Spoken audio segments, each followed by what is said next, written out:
الله وبركاته. الحمد لله والصلاة والسلام على رسول الله وعلى آله وصحبه ومن والاه. أشهد أن لا إله إلا الله وحده لا شريك له وأشهد أن محمدا عبده ورسوله لا نبي بعده. اللهم انفعنا بما علمتنا وعلمنا ما ينفعنا زدنا علما. اللهم اقسم لنا من خشيتك ما تحول بيننا وبين معصيتك ومن اليقين ما تهون به علينا مصائب الدنيا ومتعنا اللهم بأسمائنا وبصارنا وقواتنا وحياتنا ولا تجعل الدنيا أكبر همنا ولا مبلغ علمنا ولا تسلط علينا من لا يرحمنا. اللهم أرنا الحق حقا وارزقنا اتباعه وارنا الباطل باطلا وارزقنا اجتنابه. اللهم اجعل ما تعلمنا حجة لنا ولا علينا. أما بعد. Para jemaah dimuliakan oleh Allah Subhanahu wa taala. Allah Subhanahu wa taala perintahkan kita untuk mentauhidkannya. Dan di antara definisi dari Islam untuk mengetahui mana sebenarnya ajaran Islam yang betul-betul dengan ajaran yang dia berlabel Islam tapi isinya bukan Islam, maka kita kembalikan kepada pengertian Islam yang dijelaskan oleh para ulama. Al-Islamu lillahi bitauhid. Islam itu adalah menyerahkan diri, memasrahkan diri kita kepada Allah dengan mentauhidkannya. Kemudian wal-iqyadu lahu bita'ah, dan tunduk patuh kepada Allah Subhanahu wa taala. Wal bara'atu minasyirki wa ahlihi, dan berlepas diri dari kesyirikan dan para pelaku kesyirikan. Ini definisi dari Islam. Jika orang mengaku Islam tapi belum tunduk kepada Allah, belum mentaati Allah Subhanahu wa taala, belum memasrahkan dirinya kepada Allah dengan mentauhidkannya, tidak juga dia merasa benci dengan kesyirikan, tidak juga dia mau menjauhkan orang-orang dan perbuatan-perbuatan kesyirikan, maka dia belum dikatakan sebagai seorang muslim yang utuh. Sementara Allah Subhanahu wa taala berfirman, ya ayyuhalladzina amanu udkhulu fis-silmi kafah, wahai orang beriman, masuklah ke dalam agama Islam ini dengan cara yang menyeluruh, kafah, jangan hanya setengah-setengah. Oleh karena itu, di antara hal-hal yang menyimpang dari definisi Islam ini, pada zaman sekarang munculnya banyak kelompok-kelompok yang kalau kita gali di akidahnya ternyata itu bukan akidah Islamiyah, bahkan sangat jauh dari akidah Islam. Di antara kelompok-kelompok tersebut yang kita akan bahas pada malam hari ini, yaitu kelompok Thariqah, kelompok tarekat yang sebenarnya ini inti ajarannya hampir sama, dan mereka ini banyak macamnya. Dan insya Allah kita akan bahas salah satu tarekat yang paling banyak menyebar di dunia, bahkan di Indonesia, yaitu tarekat Naqsyabandiyah. Tarekat ini seperti tarekat yang lain selalu dinasabkan kepada orang yang mencetusnya pertama kali, yang mencetuskan kelompok tersebut pertama kali. Berbeda dengan Islam, tidak ada yang mencetuskan Islam, tidak ada yang menciptakan Islam kecuali dari Allah Subhanahu wa taala. Adapun yang lain, kelompok-kelompok lain, agama yang lain pasti dinisbatkan kepada pendiri agama tersebut atau pendiri kelompok tersebut. Tarekat Naqsyabandiyah ini diambil dari nama pendirinya, yaitu Muhammad Bahabuddin Shah Naqsyabandi. Jadi dia berasal dari Bukhara, itu kampungnya Imam Bukhari yang sekarang ada di negeri Uzbekistan pada tahun 717 sampai 791 Hijriah. Jadi dia munculnya membawa ajaran ini tahun 717 sampai 791 Hijriah. Dari sini kita ketahui bahwasanya ini adalah kelompok yang dia muncul di akhir-akhir Islam. Ya, kelompok yang muncul baru-baru ini dan sangat jauh dari ini ajaran Islam yang mulia yang dibawa oleh Rasulullah dan para sahabatnya. Sementara salah satu kriteria untuk mengetahui kelompok itu benar atau tidak, maka kata Ibnu Abbas, ketika berdialog dengan Khawarij, kelompok Khawarij, saya tidak melihat satu pun sahabat di antara kalian. Saya tidak melihat satu pun sahabat yang ikut di kelompok kalian. Ini salah satu ciri untuk membedakan kelompok yang hak dan kelompok yang batil. Kelompok yang batil, mereka sama sekali satu pun para sahabat tidak ada di belakang mereka. Sehingga nanti mereka akan berusaha untuk menisbatkan diri kepada para sahabat, walaupun penisbatan itu adalah sangat tidak berdasar, bahkan bohong semata. Tapi kenapa dinamakan Naqsyabandiyah? Ada beberapa pendapat mereka dan kita akan menukil dari kitab mereka sendiri. Di antaranya di sini dalam kitab Tanwirul Qulub di Mu'amalati Allamil Ghuyub itu dijelaskan kenapa dinamakan tarekat ini tarekat Naqsyabandiyah. Karena pendirinya yaitu Muhammad Bahamuddin Naqsyabandi itu di dalam hatinya saking penuhnya, saking seringnya dia berzikir, ini seolah-olah ada stempel. Naqs itu artinya stempel, cap. Saking seringnya berzikir kepada Allah dan di hatinya itu ada cap zikir tersebut. Ada juga pendapat mereka yang lain dalam kitab tersebut menjelaskan bahwasanya Nabi Muhammad SAW ini pernah mengusap hati Syekh Muhammad Bahamuddin Naqsyabandi, mengusap hatinya sehingga ada bekas tangan Nabi di dalam hatinya, sehingga dinamakan kemudian kelompok ini menjadi kelompok Naqsyabandiyah. Dari sini ini jelas-jelas suatu yang tidak bisa diterima oleh akal. Bagaimana ini Muhammad Bahamuddin ini pernah bisa bertemu dengan Nabi SAW yang sudah jauh meninggal, kemudian mengusap hati dia, mengusap dada dia, kemudian masih ada usapan tersebut sampai dia meninggal dunia. Baik, ini artinya tidak masuk akal sekali. Kemudian di antara doktrin kelompok mereka sangat tidak setuju. Mereka sangat tidak setuju kalau dikatakan bahwasanya kelompok mereka ini atau tarekat mereka ini tidak ada dasarnya dari Al-Quran dan Sunnah. Mereka tidak setuju. Sebagaimana juga kelompok lain, kalau kita misalnya nasihati, bukan menghakimi, kita nasihati, mereka akan juga punya dalil. Makanya orang yang bijaksana ketika menasihati harus kenal dulu siapa yang mau dia nasihati. Kita mau berdialog dengan tarekat ini, tapi kita tidak tahu ajarannya. Ini tentu kita akan memberikan nasihat yang agak menyimpang nanti, karena tidak sesuai dengan kondisi pasien.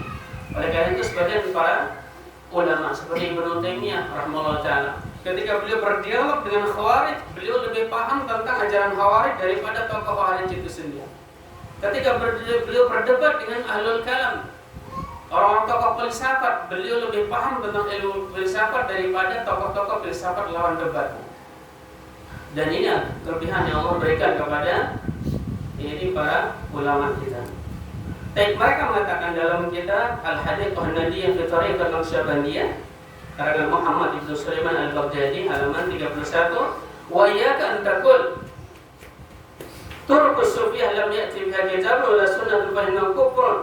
Hati-hati engkau kalau mengatakan bahwasanya tarekat sufi ini tidak ada dalilnya, dasarnya dari kitab dan sunnah, karena itulah bentuk kekufuran. Kalau engkau mengatakan tarekat ini tidak ada dalilnya dari kitab dan sunnah, kufur kalian. Jadi mereka menganggap bahwasanya mereka juga punya dasar. Dan di antara klaim mereka bahwasanya Imam Ahmad bin Hanbal ini sangat menganjurkan untuk mengikuti tarekat Naqsyabandiyah ini. Ini dalam kitab mereka Al-Hadith An-Nadiyah fi Tariqat Naqsyabandiyah, itu halaman 33 sampai 35. Mereka menjelaskan di sana bahwasanya wasamu ana Ahmad bin Hanbal awsa bi majalati sufiyah. Imam Ahmad mewasiatkan supaya duduk bersama kaum sufi ini. Bahkan mereka mengatakan wa anna Syafi'i kana yataraddadu alaihim. Bahkan Imam Syafi'i ini sering menasihati dan sering berkumpul dengan kelompok ini. Wa yasum bi anna indahum al-amru kullu wa taqwallah. dan dia mengatakan Imam Syafi'i bahwa kelompok ini adalah kelompoknya orang-orang bertakwa, kelompoknya orang-orang yang bertakwa. Padahal antara Imam Syafi'i dengan kelompok ini sangat jauh. Bagaimana kemudian disebutkan kepada Imam Syafi'i rahimahullah. Bahkan di sebagian kitab mereka mengklaim bahwasanya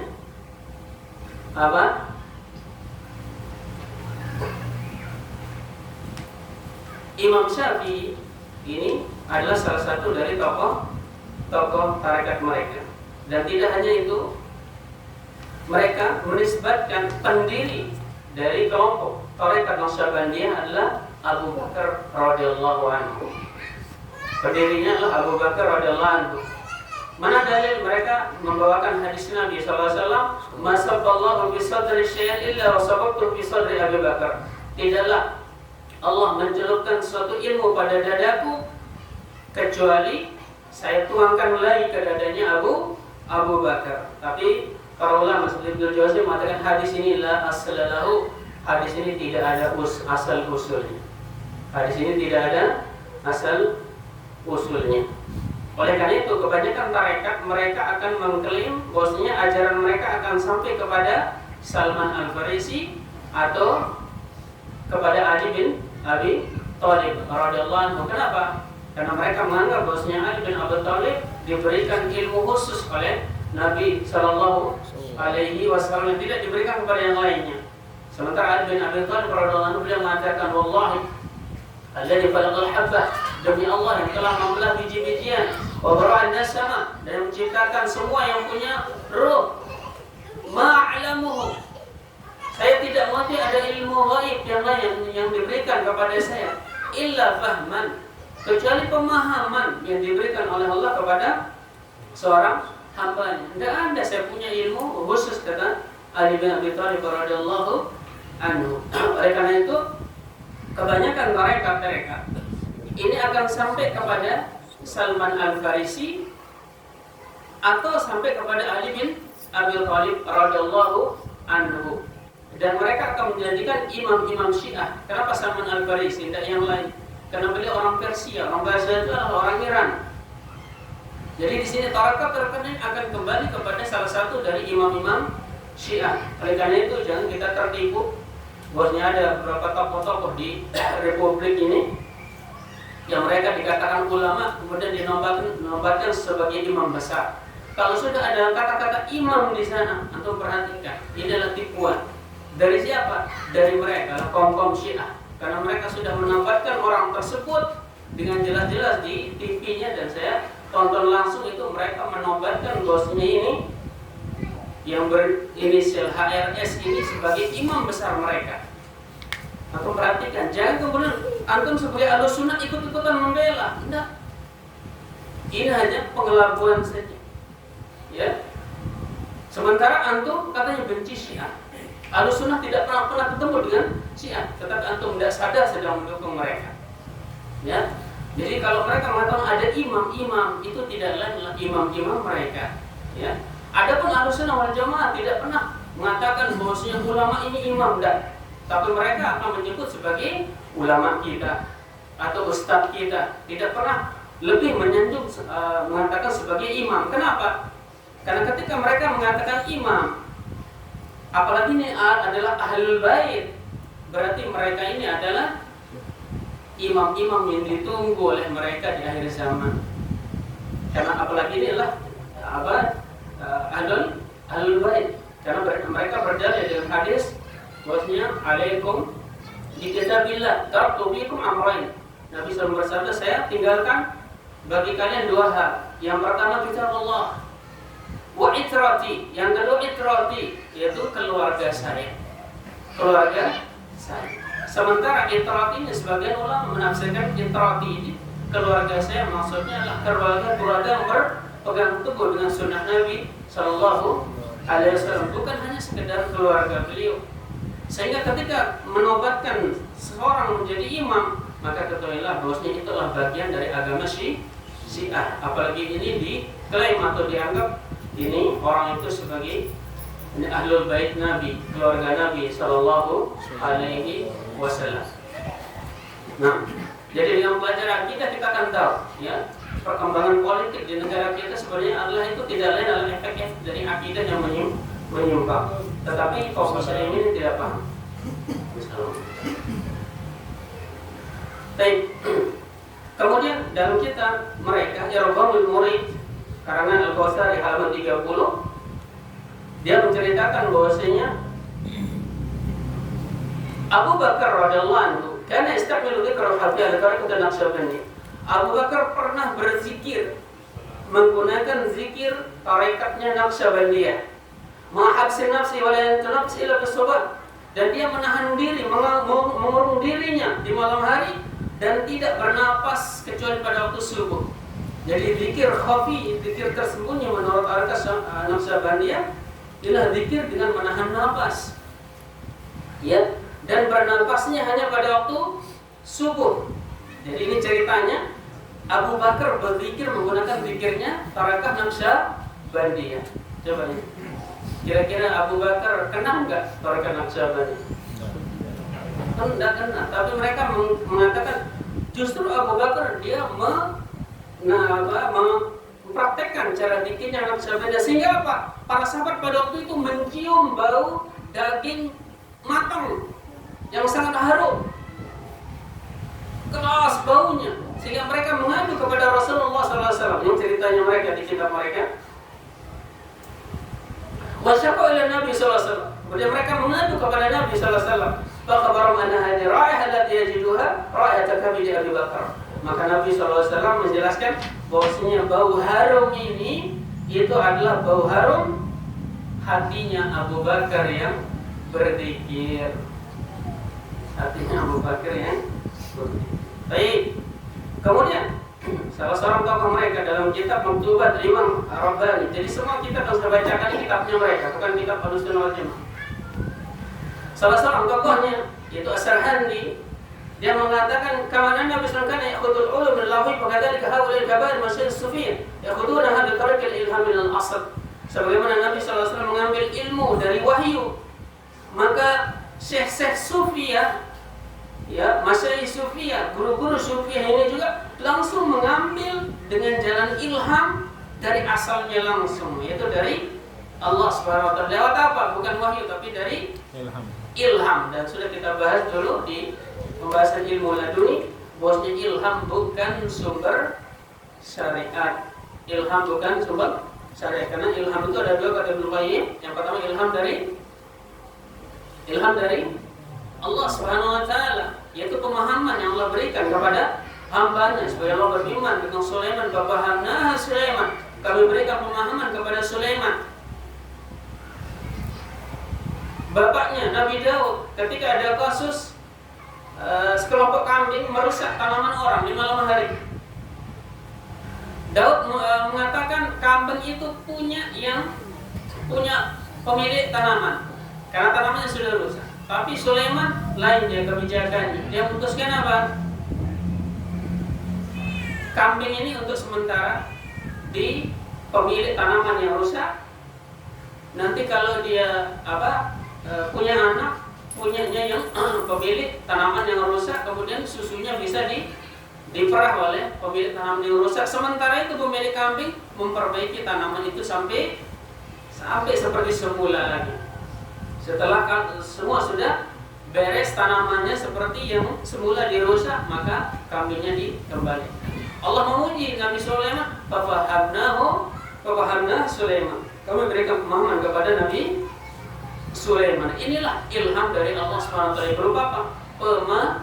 Pemahaman terhadap suatu permasalahan. Dan pemahaman ini Allah berikan kepada orang-orang yang memang sudah ada basic dalam dirinya, yaitu basic paham Al-Quran dan Sunnah Nabi Sallallahu Alaihi Wasallam. Baik. Adapun ilham ini yang kedua adalah ilham dari syaitan. Apa itu? Segala sesuatu yang tidak sesuai dengan Al-Quran dan Sunnah, maka itu semua dari syaitan. Kemudian selanjutnya, bagaimana mencapai derajat siddiq menurut Tariqah Naqsyabandiyah? Dalam kitab Rahmah Al-Habithah di Dzikri Ismillah Tahqiq Ar-Rabithah, Al-Imam Sarhandi halaman 45, dia mengatakan la yakunu siddiq siddiqan hatta yashhadu alaihi sab'una siddiqan bi annahu zindiq. Tidaklah pengikut tarekat Naqsabandiyah itu mencapai derajat siddiq sampai 70 orang. Sampai 70 orang siddiq yang jujur bersaksi bahwasanya dia ini adalah orang siddiq. Belum dikatakan orang siddiq, orang ini sampai 70 orang siddiq. Orang yang jujur itu mengatakan dia ini sudah zindik alias gila atau bahasa kita. Kalau dia sudah level gila, berarti dia adalah derajat siddiq yang sama dengan derajatnya Abu Bakar radhiyallahu anhu. Jadi harus gila dulu. Kalau masih waras kayak kita, enggak bisa. Kemudian mereka secara umum mengatakan bahwa tarekat Naqsabandiyah, dan ini yang membuat banyak orang tertarik, bahkan ini banyak sekali pengikutnya, terutama di Lombok Utara ini. Tapi alhamdulillah markasnya sudah sepi. Qadirun Yahya Naqsabandiyah. Dia mengatakan dalam kitab Al-Hadiyah Muhammadiyah Tarekat Naqsabandiyah, anna bidayat tarekat Naqsabandiyah, bahwasanya awal tarekat Naqsabandiyah ini nihayat turuqul ukhra, adalah akhir dari tarekat-tarekat yang lain. Orang kalau baru belajar Naqsabandiyah itu adalah ujung atau penutup dari tarekat-tarekat yang lain. Maksudnya apa? Kalau orang sudah capek di tarekat Rifaiyah atau Tijaniyah atau Qadiriyah, kemudian belajar Naqsabandiyah, maka dia baru dikatakan apa? Baru dia belajar tarekat yang sebenarnya. Jadi awal orang belajar Naqsabandiyah ini adalah akhir dari tarekat yang lain. Dan inilah kalian bahwasanya mereka lebih mulia dan lebih mendapatkan petunjuk dari tarekat-tarekat yang lain. Bahkan mereka ini mendoktrin masyarakat. Mereka mengatakan dalam kitab Nur Hidayah wal Arafan di Sirrahillah halaman 63, man a'rada an tariqatina fa huwa ala khatr min dinihi. Siapa yang menyimpang dari tarekat kami, tarekat Naqsabandiyah, tidak mau ikut tarekat Naqsabandiyah, fa huwa ala khatr min dinihi, maka agamanya ini sedang dalam kondisi berbahaya. Agamanya ini sangat genting kalau tidak ikut tarekat Naqsabandiyah. Nah, kemudian pendapat mereka tentang sujud kepada Ka'bah. Sujud kepada Ka'bah. Ini kita masuk kepada penyimpangan akidah dan kesyirikan yang ada pada kelompok ini. Waqasabah Muhammad Amin Al-Qurdi Asy-Syaikh bil Ka'bah. Syekh mereka yaitu Syekh Amin Al-Qurdi dalam kitab Mawahib As-Sarmadiyah halaman 313. Ini dia menyerupakan syekh mereka dengan Ka'bah. Muhammad Amin Al-Qurdi ini menyerupakan syekh mereka dengan Ka'bah. Apa kata mereka? Yasjuduna ilaihi wa sujud lillah. Orang-orang sujud kepada Ka'bah, sementara sebenarnya sujudnya kemana? Ke Allah. Fakadzalika syekh, demikian juga syekh. Kita sujud ke syekh, tapi sebenarnya kita sujud ke Allah Subhanahu wa taala. Benar apa enggak ini? Orang kenapa di Ka'bah pada sujud? Sujud kemana? Sujud ke Ka'bah atau kepada Allah? Kepada Allah. Berarti kalau kita juga sujud ke syekh kita, maka sama dengan sujud kepada Allah. Kenapa di sini? Karena syekh itu adalah wasilah perantara menurut mereka. Dan syekh di sini bukan syekh masih hidup, tapi syekh mereka yang sudah meninggal dunia. Tapi perantara seperti ini dalam ilmu tauhid boleh apa enggak? Syekhnya sudah meninggal, dijadikan perantara untuk menuju Allah Subhanahu wa taala. Boleh? Itulah syirik itu. Wa batagu ilaihil wasilah, carilah wasilah perantara menuju Allah. Para ahli tafsir sepakat perantara ini adalah amal soleh, bukan syekh, bukan orang yang sudah meninggal dunia, bukan juga arwahnya Lata Uzamana. Sama saja, apa bedanya mereka dengan orang-orang terdahulu? Kemudian berkata Imam Ghazali dalam Ihya Ulumuddin jilid 1 halaman 269, wa minhum man ta'til Ka'bah ilaihi wa tatufu hiya bihi wa tasuruhu. Di antara para wali mereka, syekh-syekh mereka ini, guru-guru mereka, ada yang didatangi oleh Ka'bah dan Ka'bah tawaf kepada mereka. Bukan mereka tawaf di Ka'bah, tapi Ka'bahnya tawaf di mereka. Kemudian yang lebih seru lagi, dalam kitab Jami' Karamatul Auliya jilid 1 halaman 12, Dakar An-Nabhani, tokoh Sufi Nabhani. Dan saya teringat dengan tokoh Jemaah Tabligh. Dan Jemaah Tabligh itu ujung-ujung juga akan mengajak kepada tarekat Sufi, yang itu ujung akhir dari klimaknya mereka. Jadi, adapun mengajak dakwah, sholat, itu hanya kulitnya saja. Ujungnya apa? Pasti ke tarekat. Kalau sudah dibawa ke India, ke Pakistan, mesti akan masuk salah satu tarekat. Kalau tidak Tijaniyah, Naqsabandiyah, Rifaiyah, Satariyah, dan yang lain. Itu ujung. Nabhani mengatakan dalam kitab Jami' Karamatul Auliya, dan kitab ini kitab yang sangat luar biasa. Apa judul kitabnya? Jami' Karamatul Auliya. Kitab yang menghimpunkan keramat-keramatnya para wali, karamahnya para wali. Annal Ka'bah atat ila Ibnu Arabi. Ka'bah pernah datang kepada Ibnu Arabi. Siapa Ibnu Arabi? Tokoh Sufi yang mengatakan bahwasanya hewan-hewan ini adalah wujudnya Allah. Kita juga wujudnya Allah. Terus ngapain kita sholat? Kita sembah diri kita sendiri. Siapa itu? Ibnu Arabi. Jadi Ka'bah pernah datang kepada Ibnu Arabi. Hiya wal Hajar Aswad. Ka'bah plus Hajar Aswadnya datang kepada Ibnu Arabi. Wa tawafat haulahu, kemudian mentawaf mengelilingi Ibnu Arabi yang sedang zikir. Summa talammadat lahu, kemudian mereka berguru kepada Ibnu Arabi. Siapa yang berguru? Ka'bah dan Hajar Aswad. Wa talabat minhu tarqiyat ilal maqamatil ulya faraqaha. Dan mereka, yaitu Ka'bah dan Hajar Aswad ini, minta kepada Ibnu Arabi supaya dinaikkan derajatnya ke derajat tinggi di sisi Allah. Faraqaha, akhirnya Ibnu Arabi mengangkatnya menuju Allah Subhanahu wa ta'ala. La haula wa la quwwata illa billah.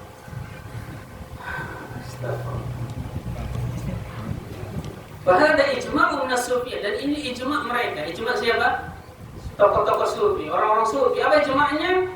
Ala anna al-Ka'bah tabtali'u min al-ardi wa tadhhabu syarqan wa gharaban haitsu maqamatil awliya wa da'atuhum litatabarraka hiya bihim.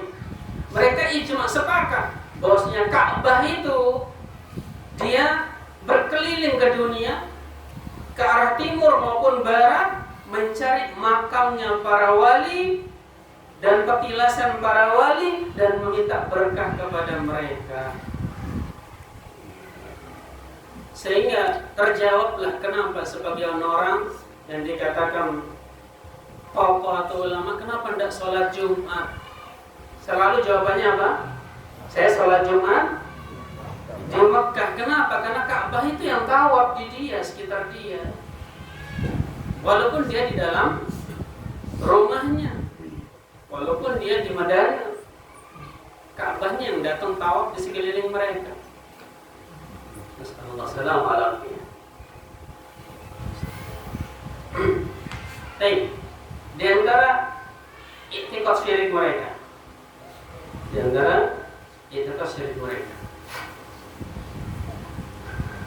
Amma anillah wa yasarrihum bi anna sufi al-haqiqi walladhi la hajata lahu ila Allah. Menurut mereka, sufi yang tulen itu adalah sufi yang tidak butuh kepada Allah Subhanahu wa taala.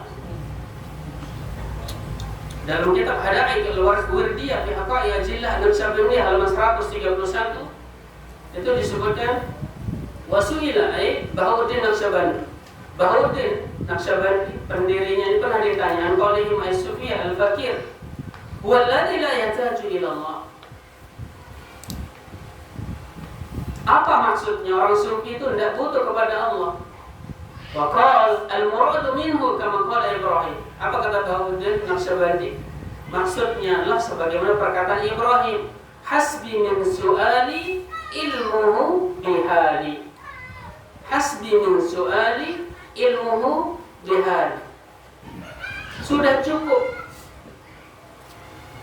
permintaan saya kepada Allah. Artinya saya tidak butuh minta lagi kepada Allah, karena Allah sudah tahu keadaan saya. Betul apa betul? Tidak perlu kita berdoa lagi sama Allah. Allah tahu kok keadaan kita. Soalnya apa enggak? Kayaknya betul ya. Ini malas berdoa berarti. Ud'uni, kata Allah, ud'uni. Berdoalah kepada saya, astajib lakum, saya akan kabulkan. Ketika orang tidak mau berdoa kepada Allah, berarti dia sombong. Innal ladzina astakbaruna an ibadati sayadkhuluna jahannama dakhilin. Orang yang sombong, tidak butuh dengan saya, tidak mau minta saya akan masukkan ke dalam neraka jahanam. Kenapa sombong? Sementara mereka jelas-jelas mengatakan apa? Sudah Allah tahu keadaan saya, ngapain saya minta lagi kepada Allah Subhanahu wa ta'ala.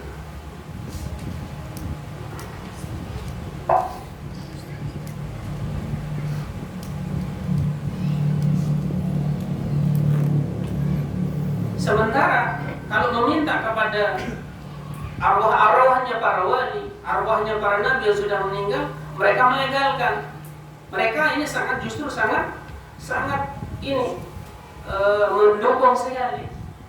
Sebagaimana perkataan mereka dalam bait-bait syair mereka, ya aqramal khalqi mali min aludin bihi siwaka inda hululil hadisil amami, ya habibal ilahi khudh biyadi ma li azzi siwaka mustanadi. Wahai makhluk yang paling mulia, siapa namanya? Siapa yang dimaksud? Nabi Muhammad SAW sudah meninggal. Mali min aludin bihi, saya tidak ada tempat ini berlindung kecuali kepadamu. Saya tidak ada tempat berlindung kecuali kepadamu, wahai Nabi Muhammad. Nabi Muhammad sudah mati atau masih hidup? Sudah mati. Syirik apa syirik? Syirik. Jadi jangan sampai kita ada pemikiran, nah ini kan tarekat ya mereka tidak sih terlalu jauh dari syariat Islam. Tidak. Justru ini mereka banyak melakukan perbuatan yang membuat mereka keluar dari Islam. Dari sini kita bahas seperti ini, minimal apa? Jangan sampai kita dan keluarga kita ini terkena dengan ajaran seperti ini. Bukan kita mau menghakimi orang ini sesat atau sesat, udah buat hati kita keras, bukan begitu. Makanya sebagian ulama mengatakan Arab bisyarra la disyarri lakin ditawaki. Saya mempunyai keburukan bukan untuk mengerjakan, supaya kita menjaga diri bahwasanya ini kelompok ini luar biasa penyimpangan akidahnya, bahkan syiriknya tulen seperti tadi.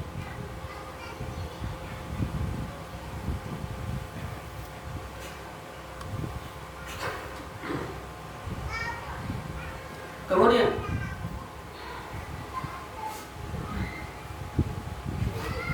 di antara akidah mereka juga sangat mengagungkan ini kuburan para wali. Sangat mengagungkan kuburan para wali. Dalam kitab mereka Tanwirul Qulub bi Mu'amalat Alamil Ghuyub halaman 410, qala ba'dul masyayikh, berkata sebagian guru-guru mereka, inna Allah yuwakkilu bi qabril wali malakan.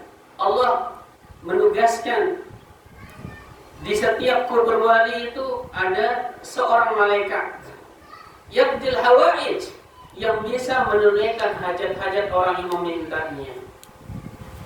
Allah menugaskan satu malaikat di kubur-kubur para wali itu yang bisa mengabulkan hajat orang meminta. Wa taratan yakhrujul wali min qabrihi wa yaqdiha bi nafsi. Kemudian dia mengatakan, dan terkadang wali itu yang keluar langsung dari kuburnya dan mengabulkan permintaan orang-orang yang meminta. Bagaimana mereka tidak semangat ke kuburan?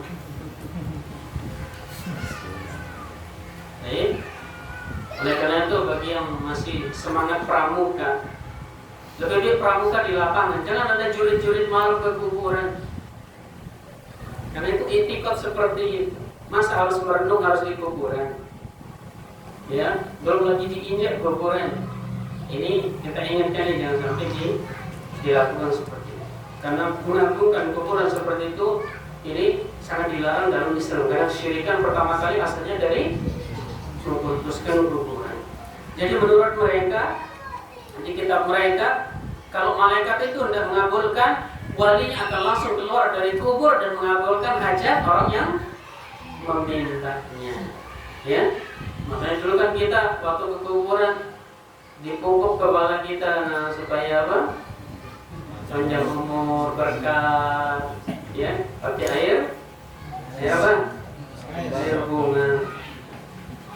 Baik.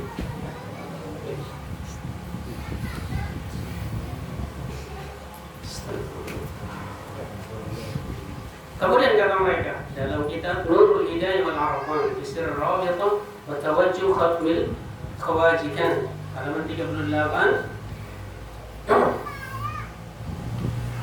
mereka menjelaskan maksud ziarah kubur itu apa.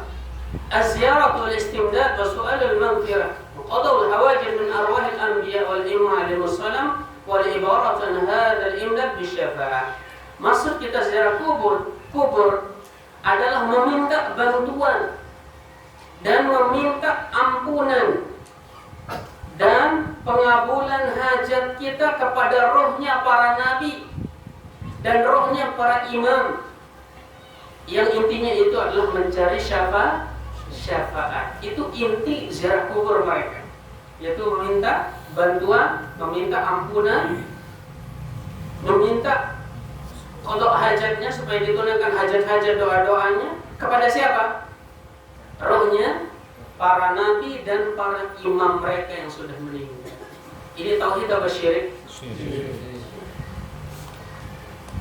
Walaupun mereka mengatakan ini syafaat.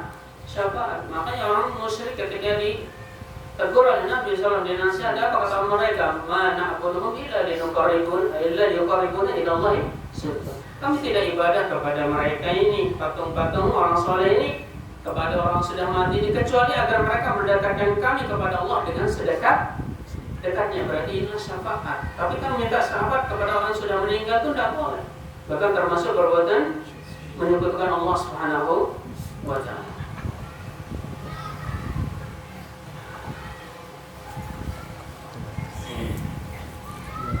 Wajalul khidr alladhi talaqa anhu Musa mutadab